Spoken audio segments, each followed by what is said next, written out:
Alright. 2 packages. And interestingly enough, both of these packages have been here since Wednesday last week. I did manage to hold off on opening this one. It does have a couple of things that are definitely, if not high priority, then high curiosity watch. I don't know. I guess we'll find out. Because this past week I didn't really watch much, but we'll talk about stuff later. For now, we're just turning that smile up. You know, I always think of it as a creepy smile. It reminds me of the mushrooms from Space Quest 2. Don't know if y'all even know what that is. And, you know, before we do that, I got this Final Fantasy VII, Final Fantasy VIII Twin Pack. So, you know, look it up. And this is apparently an... this is released in Asia, I guess. A couple things there, but, you know, I can import it. It's at least defaults the English stuff for me on my Switch, so pretty cool. We have the Magnificent Kotobuki. It already looks interesting. Sorry about that. Okay, we're looking at the back. I see Region A only, all 12 episodes on 2 discs. Japanese with English subtitles. They may all have earned their wings, but these girls are no angels. Special features. Clean opening, clean closing, the making of...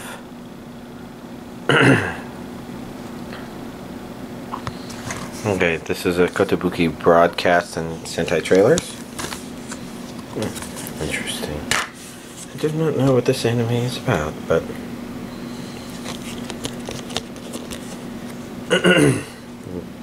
I guess it's very cute girls doing cute things, flying maybe? Blu-ray release of FLCL Progressive and Alternative. 2 seasons of FLCL Japanese and English audio included. So basically the way the release for this goes is... I'm having trouble finding...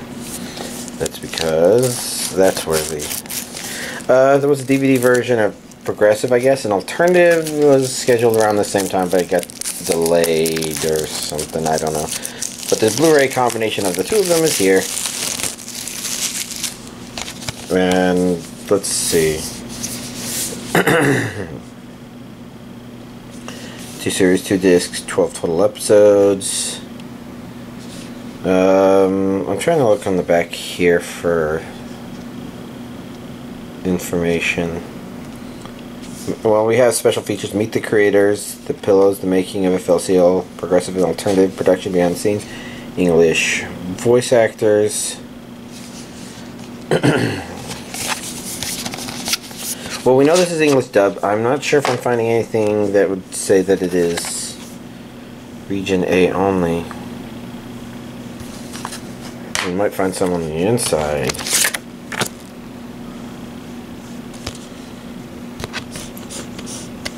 Progressive alternative. Usually you might find a symbol that says something there. Obviously I can't see shit on the yellow thing.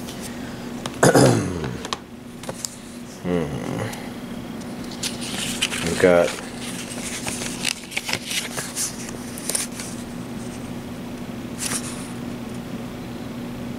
episode special features. 2 things for alternative. I guess this is some sort of packaging error. 2 things for progressive.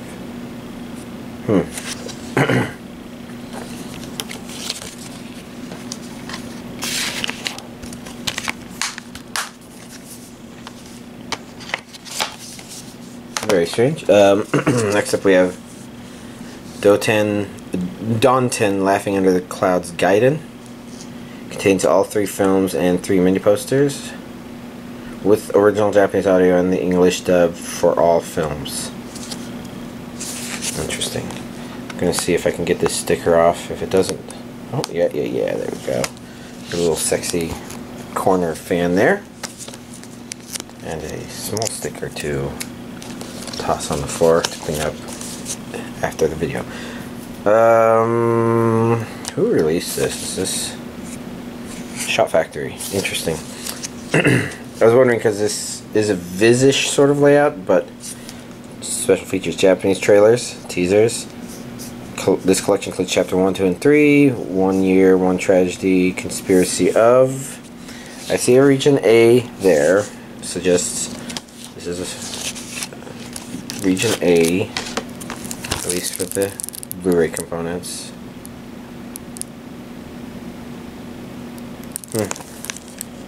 I was just thinking that usually you can also find a 1 to indicate it's region 1 for the DVD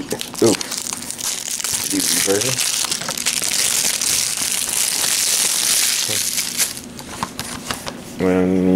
Maybe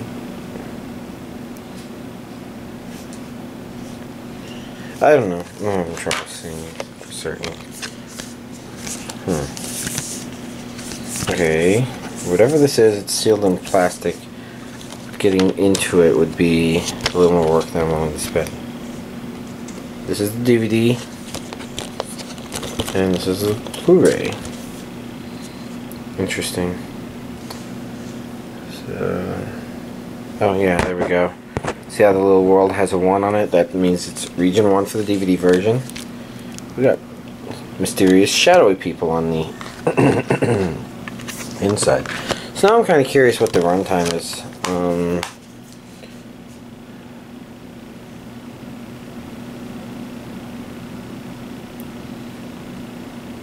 It's somewhere here.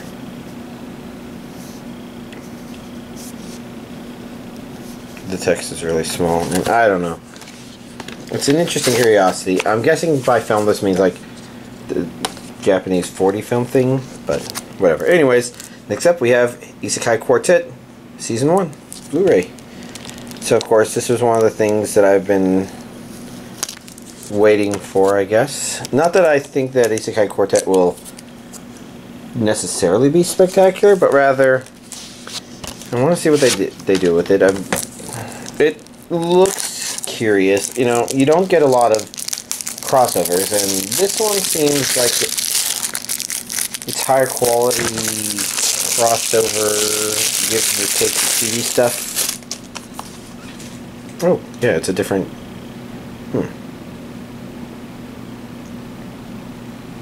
There's a lot of weird things to process there.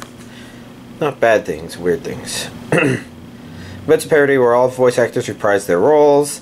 You know, it's I'm definitely curious. Region A only.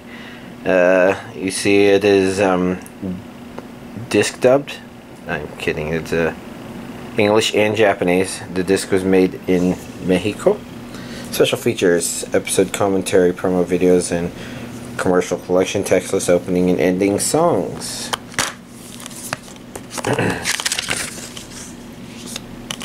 Single disc. That's a very... I think that's Tanya, but that's one of the more...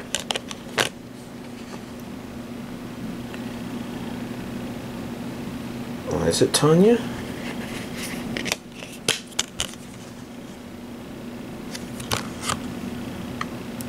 Yeah, I guess they... I was wondering if maybe it was her, but the hair was wrong. But no, Tanya, they give the little thing, his name, I'm forgetting. So this is weird. I guess it's the main female characters from each of the shows, even though Tanya is the main female character from her show. Oh well. One disc, how long was the runtime?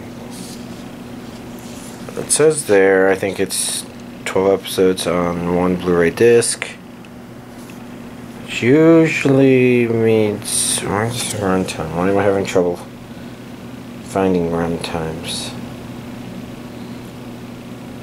Well, if there's 12 episodes, you can guess they're probably half-length episodes.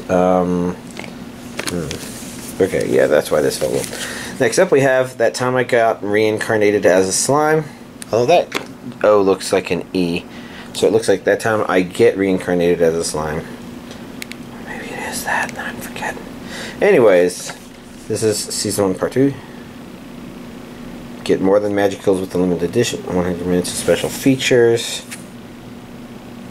Okay. Well, one thing I have to do is, you know, get this open so we can start peeking at it. Interestingly enough, I see regions A and B there. English dubbed, which is, you know, nice. It means it's consistently dubbed. DVD, Blu-ray, watch, episode. Okay, special features, episode commentaries, video commentary, promo videos, commercials, textless opening and ending songs, a 100-page art book, and an acrylic keychain, vinyl stickers, and art cards. So let's do that so we can take a peek at this. I guess y'all don't really care about the damn glue. Oh, yeah. Okay. Yeah, I kind of poked around a little bit, but this might have been a week or two ago, just to remind myself of what happened in general. I'm going to start opening it up. But let me go over here real quick and grab Season 1, Part 1, so that we can put it together and see what it looks like complete. So we're going to look at this. This box contains art cards, keychain, and sticker. Remove this box to fit your copy of that time, Season 1, Part 1. Okay, yeah, I guess I'm, you know, kind of already assumed I was going to do that. All cool. Oh, interesting. I think this is a sticker. And just in case you like slime, and that's acrylic, and this is postcards, which I'm not going to open because that's the thing, but that's actually kind of cool. And I think what I'm going to do is I'm going to stick Season 1, Part 1 in there. Then we're going to take a look at this art book. A lot of text, there we go, a lot of art. Neato, because I think I want to put this in the middle like that. Then we got this. Interesting. What do we have here? I'm very curious. This show continues to intrigue. It does stuff. I want to see if it does anything more neat. Because I think people in general enjoyed it, right? So we've got Blu-ray 1, Blu-ray 2, DVD 1, DVD 2, more imagery, curious imagery. I want to see what happens. I mean, it already kind of left off at a kind of unrewarding. Oh wow, that fits really nice. I also really like how it's a shiny box. I have a Magic the Gathering deck that is mostly shinies. Another one that's also pretty cool. Anyways, White Snake. I think this one's actually Chinese now that I think about it. Yeah, we can probably look at the back and find out. You know, kind of curious about, like, that's interview with co-director Ji Xiao. I don't know if the H is supposed to mean anything. Otherwise, I'd pronounce it Zhao, but I'm tempted to say Zzz. I don't know. There's a part of my brain that knows that I can't pronounce it right. Bianca is saved by Juan, a snake catcher from a nearby village. So, I don't know if this is anime. I'm guessing it's not.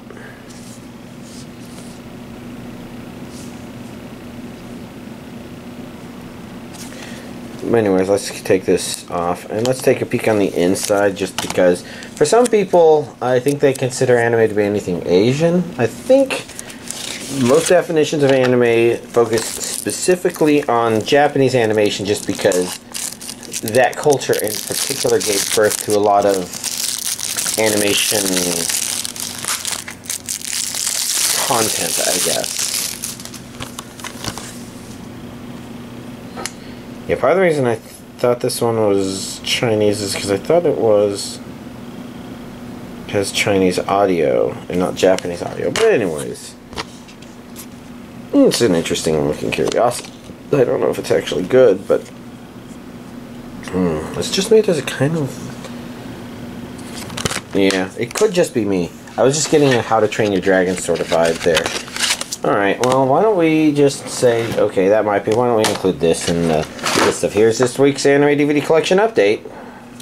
So, I finished, Index Season 3 Part 1, which is most of the anime I watched. And it's not much, yeah. But basically, I'm trying to think what else I was doing this week. Because I know there was some sleep in there, but I don't know. I know a lot of Sunday disappeared because I was doing VR chat stuff, which makes me wonder where Saturday went, and I don't remember. I don't think I slept through it as much as I did last time, but you wouldn't know based on how little anime I watched. So finishing up Index 3 Part 1, it's still being kind of weird with its storytelling, where there are little hints of stuff just kind of getting thrown at you, and you're just like, wait, they were fighting, now they're suddenly eating, preparing for the next fight? That was a rather rough transition. That was a transition that happened kind of near the end, and I don't think they're done with the stuff. So it's just kind of weird. I'm wondering if this is something that the original manga did, or if this is, they're trying to rush through material, or they knew this material wouldn't translate well to anime, and they're trying to get through it quickly. I don't know. It just feels like it's a little much. Like, I don't know. It doesn't feel as careful as the previous stuff. And, you know, sometimes when it goes faster, that's just what the series feels like. I'm definitely curious about Season 3 Part 2, but I'm also curious about stuff that came out today. What are some other things I can mention?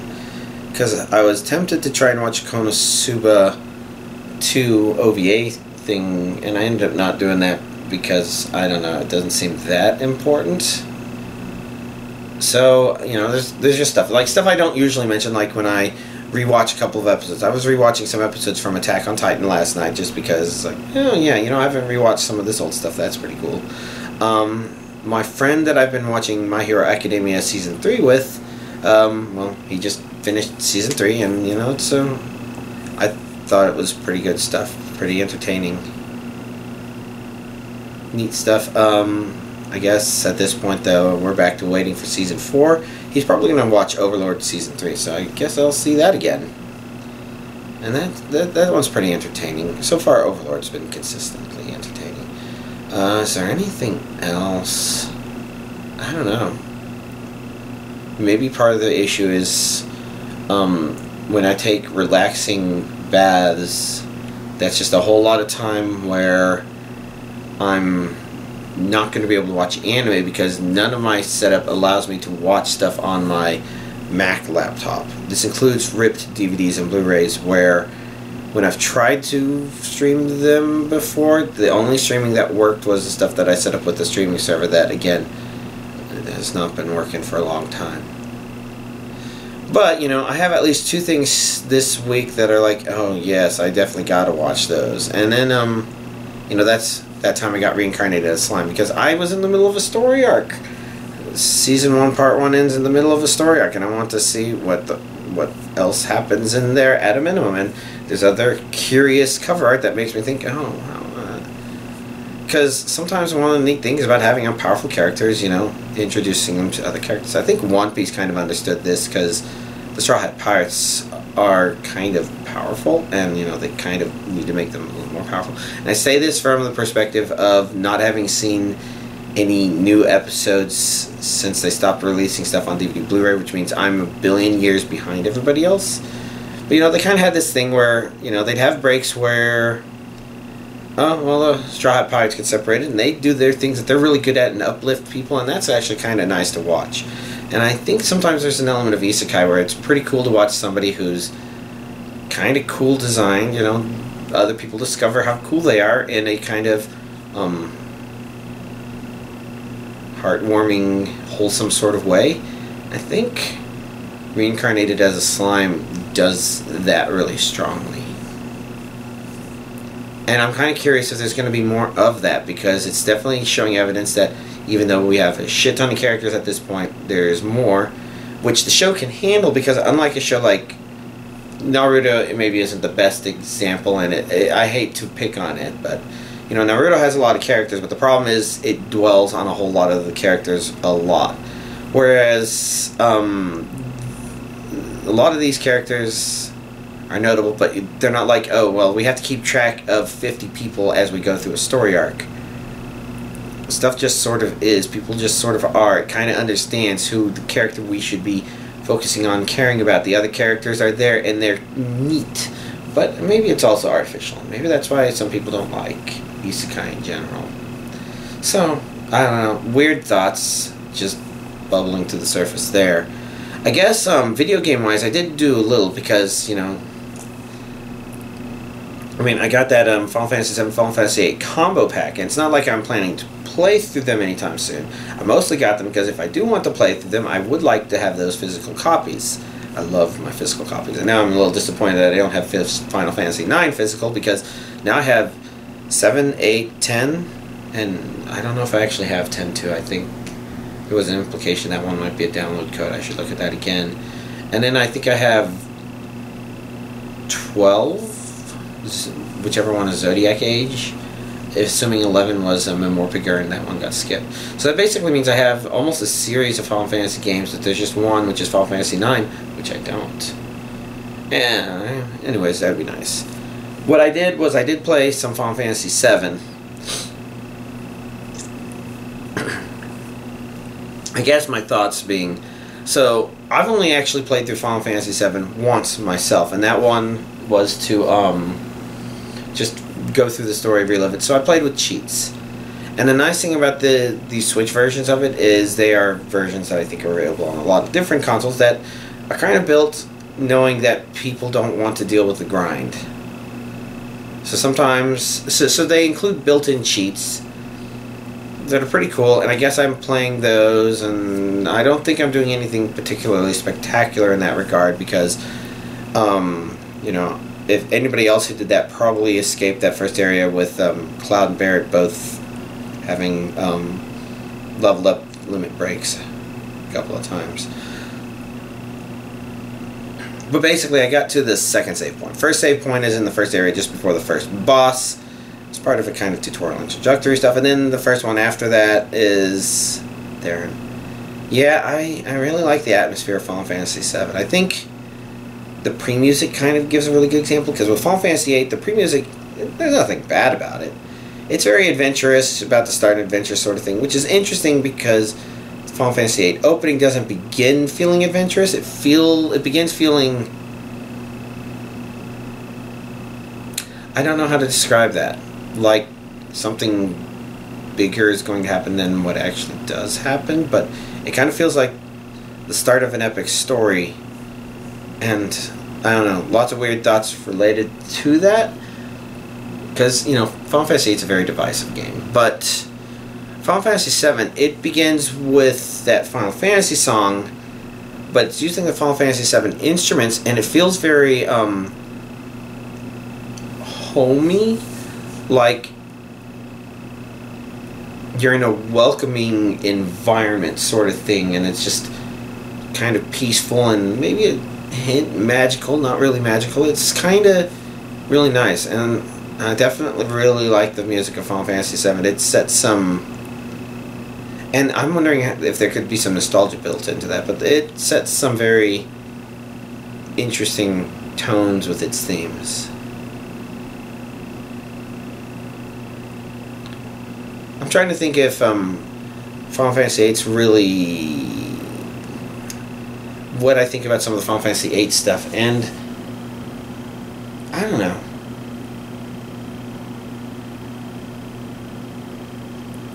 Yeah, there's just little things about Final Fantasy VII which I think do a better job of conveying emotion, I guess, for lack of a better word. But, you know, that could just, again, be my opinion. And I'm comparing 7 and 8, and I don't have a lot of reference for things after 8. I know 10 has some neat music. I'm not sure how those work with the story, so I can't say for certain if Final Fantasy X would be considered, how it would be considered different from Final Fantasy VII in that regard. I don't know, I'm blabbering. And before Final Fantasy VII, I'm only really familiar with Final Fantasy... Actually, I'm only familiar with 6. I never played 4. I never played 1. Obviously, here in the States, you know, I never played 2 or 3 or 5. Unless I sought them out. But I didn't seek them out, so I haven't played them, so you can assume I haven't. But I never played Final Fantasy IV. I know it's got a really cool final boss theme. I don't know much about Final Fantasy 1. Maybe the old webcomic 8-bit theater was following some story-ish elements from Final Fantasy, but I don't know for certain. So Final Fantasy VI I know, and 6 was good. I wonder if I have commentary to say about some of that stuff, but I don't know. I was just thinking about, possibly thinking about it and not thinking about it. But yeah, I guess since I fired up Switch stuff, I also fired up Super Smash Brothers because, you know, obviously Byleth came out, I don't know, a billion hours ago. And I had to give them a shot, play with them, just kind of at least get a general feel for them so that if I play the game and I play random and I random on them, I'm less likely to be floundering around before I find stuff that maybe works. And I don't think I have a good sense of much of the timing, but she's actually, well, I say she because I keep playing the female version, but they're pretty cool. They kind of feel like they have some similarities to Fire Emblem version of Ganon, I guess, and that's maybe how I would describe it. They aren't quite Ike. You know, again, they feel a little more Ganondorfy in terms of stuff, but they work out pretty well. They feel kind of distinctive in their play style, and even though, you know, it means one of our DLC fires was yet another Fire Emblem character, it's okay. It actually worked out. I purchased the Season 2 pass, so I guess we'll see what these next 6 ones are, unless the first of those already came out and I'm dumb and haven't seen it yet. Which, you know, is not outside the realm of possibilities. But, you know, I fired it up and I played as some of the other characters that I still wasn't quite familiar with, like Terry and, I think there were 3 more, but no, I'm not sure how many of the DLC characters I was playing. Because I really should get used to some of them. Because, again, I like to play random.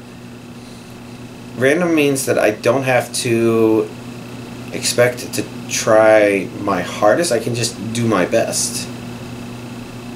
You know, I let the random gods tell me, okay, this is what I'm going to be trying to do. And it's good because I used to only play a single character and need to play multiple. And I have characters that I like and I'm definitely really good at, but I'm babbling. I'm just going on and on and on. Oh, we've got Thanksgiving coming up. Not Thanksgiving. I keep calling Valentine's Day Thanksgiving. Ugh. We got Valentine's Day coming up. And if I seem tired, I'm not sleepy tired. I'm actually, my arms hurt from carrying groceries related to Valentine's Day, so it should be interesting. Tonight could be interesting. I don't know what tonight will be like. I should probably wrap up this video so I can start processing the video and uploading the video, and I guess we'll see. I'm supposed to have company, so we'll stream. I think we completely skipped last week, so we'll stream tonight. So I'm going to start figuring that out. Y'all have a nice week.